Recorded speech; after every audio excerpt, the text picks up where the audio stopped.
पता है मुझे तुमसे मिलने का बहुत मन करता है, पर यही समझ नहीं आता तुमसे पूछूं कैसे। तुमसे बात करना चाहता रहता हूँ, पर यही नहीं सोच पाता कि शुरुआत करूं कैसे। अगर तुमसे कुछ बोला मैंने और तुम्हारा मुझसे बात करने का मन नहीं हुआ तो मेरा तो दिल टूट जाएगा।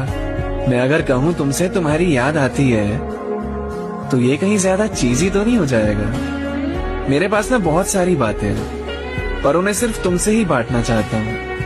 बहुत वक्त हो गया खुल के हंसा नहीं हूँ मैं। तुम्हारी पागलपंतियां देखकर मुस्कुराना चाहता हूँ। कभी कभी जान के कम बातें करता हूँ मैं। मुझे लगता है कहीं तुम परेशान ना हो रही हो मुझसे।